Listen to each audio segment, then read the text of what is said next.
त्याच्यावर जास्त बोलण्यापेक्षा आता आपल्याला काय करायचं आहे, आपल्याला सगळ्यात महत्त्वाची एकच गोष्ट, कोणी म्हणतं 18,000 वेतन पाहिजे, सगळ्यांना समान वेतन पाहिजे, ते तर आपल्याला करूनच घ्यायचं आहे. इतक्या दिवस तुम्ही कोर्टात जाऊ नका असं मी म्हटलो नाही, कोर्टात गेलात आणि कोर्टानुसार तुम्ही 2018 ते 19 पासून तुम्ही काय झालात, तुमच्या नोकरीपासून वंचित राहिला. ज्यावेळेस एका शिक्षकाची ही परिस्थिती असते, तो शिक्षक ज्यावेळेस काम करतो आणि त्या कामाचा त्याला मोबदला भेटत नाही, तर सगळ्यात वाईट परिस्थिती म्हणजे काय या महाराष्ट्रामध्ये शैक्षणिक क्षेत्रामध्ये जो ज्ञानदान करतो, जो पिढी घडवतो, त्या पिढी घडवत असताना त्याचे एवढे हाल का, हा माझा पहिला प्रश्न शासना. मग शासनाने उत्तर द्यायचं काम केलं का, तुमचीच लोक कोर्टात गेले, कोर्ट मॅटर चालू आहे. मग कोर्टात का गेले, त्यांच्यावर झालेला अन्याय आहे म्हणून ते कोर्टात गेले. मग त्याच्यावर कुठेतरी लवकर डिसिजन होणं गरजेचं होतं. म्हणून ज्यावेळेस मी विषय हाताळला त्यावेळेस कुठेतरी दोन्ही बाजू हे करून आपल्याला शासनाचं पण खूप सहकार्य मानायला पाहिजे, कारण शिंदे साहेबांनी हा विषय एकदम स्वतःचा आहे आणि शिक्षकांचा विषय आहे, म्हणून त्याने पहिल्या तत्परतेने तो सांभाळण्याचा प्रयत्न करून तो सोडवला गेला. म्हणून 14 ऑक्टोबर 2024चा जो GR तुमच्यापर्यंत पोहोचला आणि सर्व बांधव ही कुठेतरी जॉईन झाले. त्यानंतर 5 जूनला एक GR निघाला. 5 जूनचा GR काय सांगतो, तुमचा तासिका बेस सांगतो, कला क्रीडा, पण नाणे झाला कार्यानुभव, कारण त्यांच्या तासिकाच बसत नाही. मग आता त्याच्यावर काय करायचं, तर त्याच्यावर आमचं सगळ्यांचं डिस्कशन झालं. मग आपण एक 18,000 रुपये मानधन फिक्स करूया, म्हणजे ज्यावेळेस फिक्स झालं का त्यावेळेस आपल्याला पुढे जाता येईल आणि पुढे काहीतरी करता येईल. पण त्याच्यासाठी लोकांनी वेगवेगळ्या पद्धती राबवल्या. माझ्या नावाने वेगवेगळ्या, एखाद्याला जॉईन करायचं माझ्या नावाने पैसे घ्यायला सुरुवात केली. मला तर माहीत पण नाही ती गोष्ट. आम्ही काम करतोय, मी म्हणतो काम करताय ना तुम्ही, नक्की काम करा. आधी काम नंतर दाम. तुम्हाला पगार कधी भेटतो, महिनाभर काम केलं तर मग भेटतो ना, महिन्याच्या आधी भेटतो का? मी देऊ नका विरोधात नाही, मी कोणाच्याही विरोधात नाही, पण मी विरोध यालाच करतो, आधी काम नंतर दाम. ही एक गोष्ट झाली. आता आपल्याला पुढची भविष्याची पुढची गोष्ट तुम्ही मला सांगा, तरच आम्ही काम करा. तुम्ही नाही म्हटले तर आम्ही थांबून घेणार, कारण आम्ही कोणासाठी काम करतोय, तुमच्यासाठी. आम्ही कोण आहोत, तुमच्यातलेच आहोत. आज एवढ्या लांबून नाशिकवरून ते आले, ते पंढरपूरवरून आले, तर नाशिकवरून आले, कोल्हापूरवरून आले, कोणासाठी आले? ही सुरुवात का इथे घेतली? मॅडम 2 दिवसापासून कंटिन्यू नियोजन लावताय, प्रत्येकाला फोन करताय, सगळ्यांची इच्छा यायची हो, पण काहीतरी त्यांना सांगायचं, वेगवेगळ्या पद्धतीने त्यांच्या कानात काहीतरी टाकायचं आणि टाकल्यानंतर कुठेतरी मिसगाईड करायचं. अशा कोणत्याही भीतीला तुम्ही घाबरू नका. सगळ्यात महत्त्वाची गोष्ट एकच, तुम्ही काम करताय आणि तुम्ही कोणाचं काम करताय, शासनाचं काम करताय, तुम्ही आमचं काम करत नाही. मग आम्हाला का घाबरतं? आम्हाला घाबरण्याचं कारण काय आहे? एक अहिल्यानगरमधलीच एक महिला आपली भगिनी आहेत, तर तिला एवढा त्रास दिला हो. तिचा फोन होता त्या दिवशी, 15-20 मिनिटं आम्ही बोललो. म्हणजे तुम्ही काम करत असताना त्या व्यक्तीला जर ती तुमच्या एखाद्या गोष्टीला समर्थन करत नाही म्हणून तिला त्रास द्यायचा का? मग कुठेतरी तुम्ही त्यांच्या विषयापासून वंचित झाला असाल, त्याच्या विरोधात गेला असाल, कारण त्यांच्यावर अन्याय होत असेल म्हणून ती तुमच्या विचारापासून दूर गेली असेल. मग लगेच तिच्यावर काहीतरी साहेब लोकांना हाताशी धरून चुकीच्या गोष्टी करायच्या. मी एक सांगतो, इथे बसलेले जेवढेही असते तुम्ही सर्व, कोणत्याच अधिकाऱ्याला घाबरू नका, कोणत्याच अधिकाऱ्याला घाबरायचं नाही, कारण आपण चुकीचं करत नाही. यानंतर आपली पुढची स्टेज एक असेल, त्याचं सुरुवात आपण या अहिल्यानगरमधून करतो आहोत आणि तुम्ही सोबत आहात, म्हणून मी तुम्हाला ही गोष्ट सांगतो, आपण अर्धवेळ वेतन श्रेणीसाठी प्रयत्न करणार आहोत. आणि अर्धवेळ वेतन श्रेणी कशी भेटणार आहे त्याचं मार्गदर्शन आज मला करायचं आहे.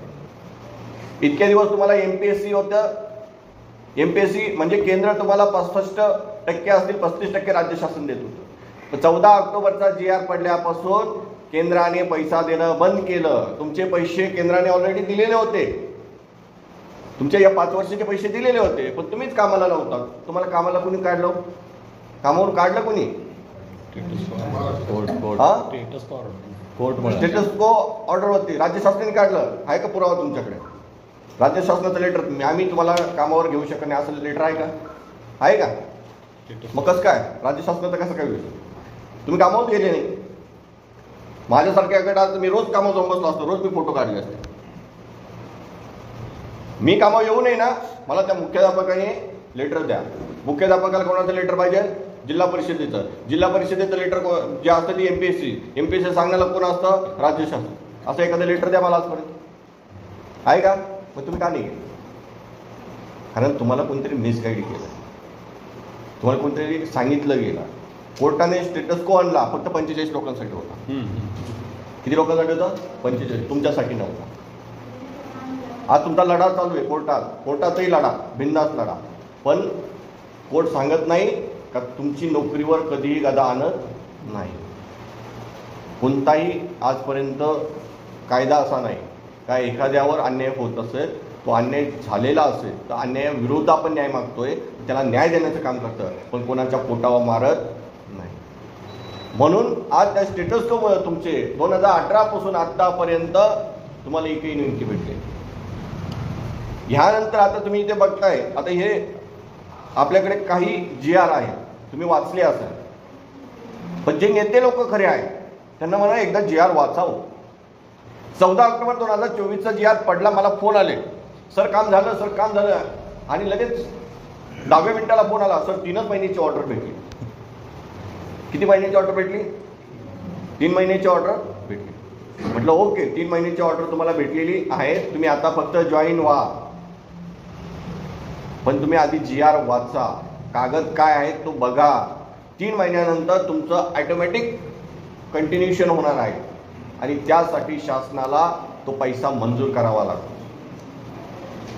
म्हणून 5 जूनला जो GR निघाला तो जर प्रत्येकाने वाचला असेल, एक आणि एक शब्द जर वाचला असेल, तर तो GR कॅबिनेट समोर जातो आणि कॅबिनेट समोर गेल्यानंतर सर्व जेवढेही असतात त्या सगळ्यांचा ठराव मंजूर व्हावा लागतो. सगळ्यांनी मंजुरी दिल्यानंतर तो विषय पास केला जातो. मग तुमचा विषय कॅबिनेटमध्ये मंजूर झाला आणि कॅबिनेटमध्ये मंजूर झाल्यानंतर 5 जूनचा GR निघाला तुमचा. मग आता तुम्ही कोणाचे कर्मचारी झाला? तो आता कोणाचे कर्मचारी झाला? पहिले कोणाचे होतात? केंद्राचे होतं ना, आता कोणाचे झालं? महाराष्ट्र शासन म्हणजे राज्य शासन. आता तुम्हाला प्युअर ताकद कोणाची आली आहे? राज्य शासन. केंद्राचा संबंध राहिला नाही, केंद्र तुम्हाला 1 रुपया देत नाही. आता राज्य शासनाचे कर्मचारी तुम्ही झालेला आहात. यानंतर अजून एक परिस्थिती आहे का? आता काय करायचं, काही लोक फक्त 18,000 भेटावे 18,000 भेटावे म्हणून प्रयत्न करताय. अरे ते देणार आहे तुम्हाला. ते काय म्हणतात? फिक्स मानधन. फिक्स घ्यायचे तुम्हाला? फिक्स मानधन घ्यायचं असेल तर सांगा. बघा, ज्याला ते जमत नाही, ज्याला जी वैचारिक पातळी नसते, ते काय करतं का तुमच्याकडून घेतं, कुठेतरी माझा स्वार्थ बघतं आणि स्वार्थ बघितल्यानंतर तुमचा विषय फक्त तेवढं पुरतं लावतं. मग आशेने काम होणार आहे का तुमचं? होणार आहे का? तुम्हीच सांगा, होणार आहे का? तुम्ही त्यांना विचारा ना, बाबा तुम्ही या आमच्यासमोर, तुम्ही चर्चा करा, तुम्ही गाईड करा, आम्ही तुमच्या सोबतच आहोत आणि तुमच्यासाठीच आम्ही लढणारे आहोत. तर तुमच्यासाठी लढत असताना आमचा फायदा कसा करता येईल याचे मुद्दे मांडणारे मला 4 लोक दाखवा तुमचे. आहे का तुमच्याकडे? खरं सांगा. आपण चर्चा करतोय, आपण ब्लेम करत नाही, आपण कोणाला विरोध करत नाही. आपल्याला करायचं काय यानंतर, यासाठी मी तुम्हाला सांगतो. तर आता आपण झालेलो आहोत राज्य शासनाचे माणसं. राज्य शासनाचे माणसं झाल्यानंतर आता आपल्याला काय करायचं? काय करायचं का आता सर्वांना पूर्ण वेळ बसता येईल का? नाही, कारण तुमचा अध्यापनाचा विषय तुमच्याकडे नाही, त्याच्यामुळे तुम्ही पूर्ण वेळ होऊ शकत नाही. पण अर्धवेळ तर होऊ शकतो. होऊ शकतो का? अर्धवेळ घेता येतं ना. मग आपण अर्धवेळ जो आहे त्या अर्धवेळ वेतन श्रेणी लागू करून घेऊया. मग पहिली सुरुवात आपली काय झाली, अर्धवेळ वेतन श्रेणीची सुरुवात झाली. मग आपण अर्धवेळ आलो. अर्धवेळ आल्यानंतर त्या वेतन श्रेणीप्रमाणे जर आपण पगार घ्यायला लागलो तर आपल्याला एखादा अध्यापनाचा विषय घेऊन आपल्याला पूर्णवेळ व्हायचं आहे. मग आपण एखादा मराठीमध्ये एखाद्याने नियमित केलेला असेल, एखाद्याने BEd केलेला असेल, बरोबर की नाही. मग हा अध्यापनाचा एखादा विषय आपल्याकडे जर असेल तर तो लगेच परमनंट करूया, स्टेप बाय स्टेप चालायचं आहे. पण आपण राज्य शासनाचे कर्मचारी आहोत, यासाठी आपल्याला पहिला लढा देणं गरजेचं आहे. आजपर्यंत तुमचा मानधन वितरणाचा आदेश निघाला का? उपसचिवांच्या हस्ते यावेळेस निघाला, त्यांच्या स्वाक्षरीने निघाला. कारण का, तुमचं वेतन कुठे यायला लागलं, आता संचालक ऑफिसमध्ये यायला, आणि तिथून आता डिस्ट्रीब्यूट होणार आहे. तुमचा महिन्याला पगार होणार आहे, त्यासाठी पण आपल्याला प्रयत्न करायचे. जे तुम्हाला 3 महिने 6 महिने किंवा कधी कधी वर्ष पण जायचं, कधीतरी ते भेटणार आहे, पण ते भेटायचं. पण आता मंथली करायचं आहे आपल्याला. स्टेप आहेत, एक स्टेप आपल्याला पुढे जायचं आहे. पण स्टेप घेत असताना आपल्याला समोर किंवा आपल्या रस्त्यामध्ये अनेक काटे येणार आहे. जी काटे येणार आहे ते काटे आपल्याला खूप त्रास देणार आहे. ती त्रास देत असताना तरीही आम्हाला संघर्ष आहे. कारण डॉक्टर बाबासाहेब आंबेडकरांनी सांगितलं आहे, जो संघर्षामध्ये जीवन जगतो तोच यशस्वी होतोय. म्हणून आपल्याला संघर्ष करायचा. हा संघर्ष यांचा माझा नाहीये, हा संघर्ष कोणाचा आहे, आपल्या सर्वांचा आहे. मी एक विनाअनुदानितचा शिक्षक होतो. मी या विनाअनुदानितसाठी लढा दिला, कारण माझेही शिक्षक बांधव तुमच्यासारखेच होते. पण मी एक समाजाप्रती काहीतरी देणं लागतो का, माझ्या बांधवांना जो त्रास झालेला आहे, माझ्या शिक्षकांना जो त्रास झालेला आहे, आज त्याच्यासाठी मी काही ना काही लढा देत असतो. आज आमचे 20 चे 40, 40 चे 60, 60 चे 80% झालेला आहे. आणि तिथे कुठेतरी लोकांना आता व्यवस्थित पगार चालू झालेले आहे. आणि त्याचप्रमाणे आता तुमचा विषय मी हाती घेतलेला आहे आणि पहिली स्टेप मी परिपूर्ण केलेली आहे का, मी तुम्हाला नोकरीपासून वंचित होते तर तुम्हाला नोकरीमध्ये आणण्याचं काम मी केलेलं आहे. ज्यावेळेस प्रमोद सर मला भेटले होते त्यावेळेस आम्ही XYZ व्यक्तीकडे गेलो होतो का, एकच शब्द म्हणलो होतो का, प्रमोद सर आपल्याला फक्त इन व्हायचं आहे, काय करायचं आहे माहीत नाही, फक्त आमच्या लोकांना इन करायचा, पोटाचा प्रश्न 7,000 ते 7,000. पण थोडाफार तर पोटाला चालू होत नाही, आणि त्याच्यात पोटात जर पडलं तर थोडं लढता येईल. आपण 18,000ची ही जी स्थिती आहे आत्ताची, ही कॅबिनेटचा विषय आहे. हा कुठला विषय आहे, कॅबिनेटचा विषय आहे. आणि हा कॅबिनेटचा विषय असताना हा कॅबिनेटचा विषयामध्ये आपल्याला 18,000 मानधन करायचं आहे, फिक्स मानधन नाही. समजून घ्या, शब्द ऐका, कारण ते फिक्स मानधन द्यायला तयार झाले. फिक्स मानधन 18,000 ते वाढणार, वाढलं तर 2-3 वर्षांनी वाढेल. चालेल का? 18,000 होईल का? तुम्हीच सांगा, होईल का? आपण 18,000 सध्या पुरतं करूया, पण त्या 18,000च्या आत आपल्याला अर्धवेळ वेतन श्रेणी लागू झाली तर चालेल तर. म्हणून आम्ही ही जी टीम आहे, ही इथे बसलेली टीम, ही आता वेगळ्या पद्धतीने लढणार आहे का, अर्धवेळ वेतन श्रेणीसाठी आता आम्हाला लढायचं आहे. आणि आमच्या लढ्याला फक्त तुमची साथ हवी आहे. आणि ती साथ जर तुम्हाला देणार असाल तर नक्कीच आजपासून आमची सुरुवात इथून आहे. आणि तुम्ही त्याचे साक्षीदार आहात का, ते करून दाखवल्याशिवाय आम्ही शांत बसणार नाही. एवढा रिअल फॅक्ट सांगतो आणि सच्चाईने तुम्हाला एकच विनंती सांगतो का, कोणी दहशत करत असेल, कोणी काय करत असेल, आम्हाला त्याच्याशी घेणं देणं काहीच नाहीये. आम्हाला काय करायचं आहे, आम्हाला प्रामाणिकपणे काम करायचं आहे. आम्हाला प्रामाणिकपणे तुमच्यासाठी लढा द्यायचा आहे. आणि तुमच्या जर लढ्याला जर यश भेटत असेल तर तिथे बसलेल्यांपैकी सर्वांना आम्हाला त्याचा आनंद आहे. कारण मी तुमच्या विषयाशी निगडीत नाही आहे, पण मी तुमचा विषय घेऊन पुढे जाणार आहे. पण विषय घेऊन जात असताना मला एकच सांगा, तुम्ही कोर्टात गेला तरी चालेल. आता एक साधी आणि सोपी गोष्ट सांगतो. कोर्टात गेला, कोर्टाने वकील असतात, त्यांना पैसे द्यावे लागतात, तर तो काय करतो, केस दाखल करत असतो, बरोबर आहे की. मग वकिलांची फी घेतलीच पाहिजे. मग काही लोक तिकडे डायव्हर्ट झाले, काही लोक आता वेगळ्या पद्धतीने डायव्हर्ट झालेले आहेत. काही लोक आम्हाला बदनाम करण्यासाठी प्रयत्न चालू झालेले आहेत. आता ते का चालू झालेले आहेत, कसे चालू झालेले आहेत, त्याच्याशी आम्हाला घेणं देणं काहीच नाही. आम्ही त्या विचाराचे लोक नाही आहे. आमचे विचार एकच आहेत. स्वच्छ प्रामाणिकपणे आमचा लढा एकच. अर्धवेळ वेतन श्रेणी जेवढ्या लवकर तुम्हाला लागू होईल, तुम्ही राज्य शासनाचे कर्मचारी झालेले आहात. आता तुम्ही राज्य शासन, फक्त आता कसं आहे का ते वेतन श्रेणी लागू करायचं, मानधन नाही. मानधन शब्द काढायचा. मानधन कोणाला दिलं जातं? जो कॉन्ट्रॅक्ट बेसवर लागतो. ज्यावेळेस मुख्यमंत्री साहेबांची आमची मीटिंग झाली त्यावेळेस तुमच्याच राज्याध्यक्ष होता सोबत, त्यांनी सांगितलं होतं, सर आम्हाला साहेबांसोबत फक्त एक फोटो पाहिजे. म्हटलं मी फोटोसाठी काम नाही करत, मी फोटोसाठी काम करत नाही. तर आम्ही मीटिंगला बसलो आणि मीटिंगला बसल्यानंतर कला क्रीडा कार्यान्वयनाचा विषय ज्यावेळेस मी बोललो त्यावेळेस आजचे जे शालेय शिक्षण मंत्री होते आपले माननीय दादाजी भुसे साहेब, त्यावेळेस ते कृषी मंत्री होते, त्यांचा आपल्या विषयाशी काही संबंध नव्हता. तर त्यांनी हा विषय लगेच उचलला काय जी कला क्रीडा कार्यान्वयनाची लोक आहेत या लोकांना परमनंट कसं करता येईल, यांना मानधन कसं वाढवून देता येईल, हळूहळू यांना कसं परमनंट करता येईल यासाठी आपल्याला प्रयत्न करणं आहेत. यासाठी त्यांनी लगेच आपल्या मुख्यमंत्री साहेबांना ही गोष्ट त्याच मिनिटाला त्याच मीटिंगमध्ये बोलला. आणि आज आपण आपले शालेय शिक्षण मंत्री तेच आहेत ना. मग आता हा विषय त्यांच्यापर्यंत पोहोचवला आम्ही त्यांच्याशी चर्चा करतोय. पण काही लोक कुठेतरी कोणतं तरी वेगळं निवेदन घेऊन येतात. आता मी मानधन वितरणाचं जो निवेदन घेतलं सेम कॉपी केली, तो कट केला. त्यांचं कोणतं तरी एक निवेदन होतं त्याच 3 तारखेचं, म्हणजे आम्ही 7 तारखेला जमा केलं, त्याचं 3 तारखेचं निवेदन, त्याचा जो मंत्रालयाचा शिक्का होता तो कट केला. आमचं जसा फॉर्मॅट तिथे ॲड केल्यानंतर ती एक कॉपी ग्रुपला सोडली आणि सांगितलं का आम्ही 3 तारखेला निवेदन दिलेलं आहे आणि असं होणार आहे. पूर्ण ग्रुपला फिरलं, सेम एक शब्द आमचा होता.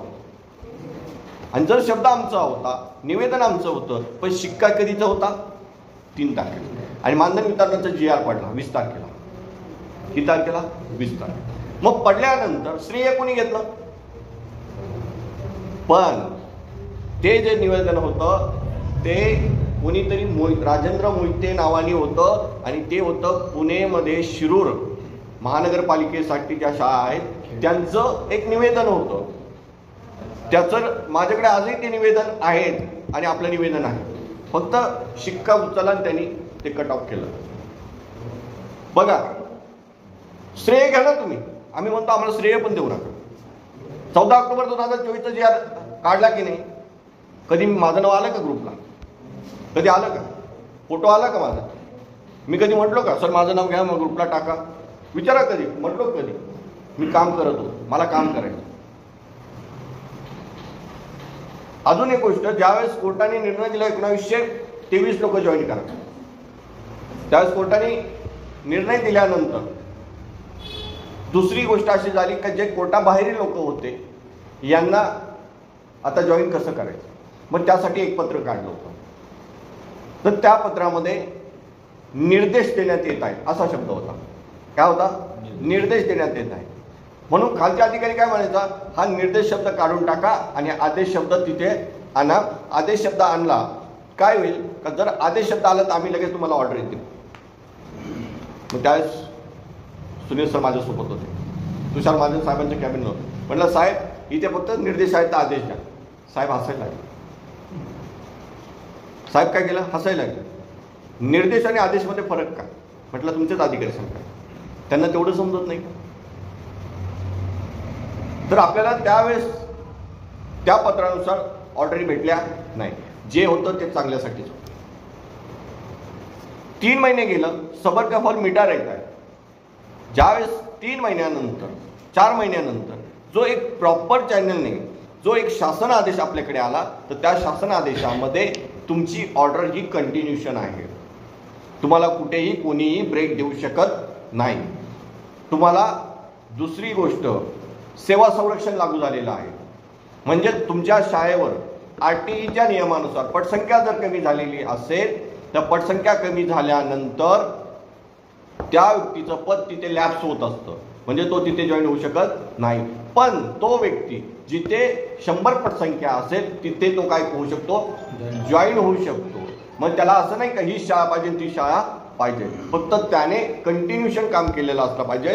तो जर सिनियर असेल, सेवा ज्येष्ठतेनुसार जर तो वर असेल तर त्यानुसार त्याला ती जागा देण्यात येत आहे. म्हणजे तुम्हाला कुठेही कोणतेही शाळा असेल तिथे तुम्ही काम करत असाल, तिथे पटसंख्या कमी झालेली असेल तरी दुसऱ्या ठिकाणी तुम्ही तिथे जॉईन होऊ शकता.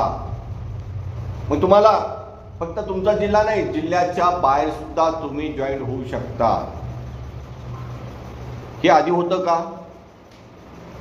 बर, 100 पटसंख्या ही जी होती 6वी ते 8वी हे कोणी आणलं व कोणी आणलं? आरटीच्या. पण हे सांगितलं कोणी? आपणच त्यांना सांगितलं आणि कोर्टाने नियम दाखवला म्हणून तो आपण, म्हणजे पहिली सुरुवात आपणच, प्रत्येक गोष्टीला जबाबदार आपणच आहोत. म्हणजे तुमचे हे वय गेलेले आहे. आज 2012 पासून जर लोक काम करतात, आज तुम्ही परमनंट झाले पाहिजे होता.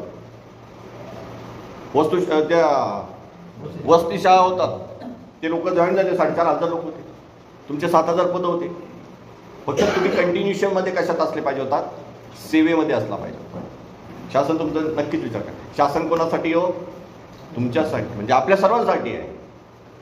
आपला विषय तेवढा जिवंत ठेवणं गरजेचं आहे आणि आज आम्ही तो जिवंत ठेवण्याचा प्रयत्न करतोय आणि काही लोक त्या जिवंतला कसं मारून टाकता येईल यासाठी प्रयत्न करतात. मला हेच प्रत्येक व्यक्ती, म्हणून मी तुमच्याशी आता प्रत्येक जिल्ह्यामध्ये हेच केलं. मला 10 लोक भेटली.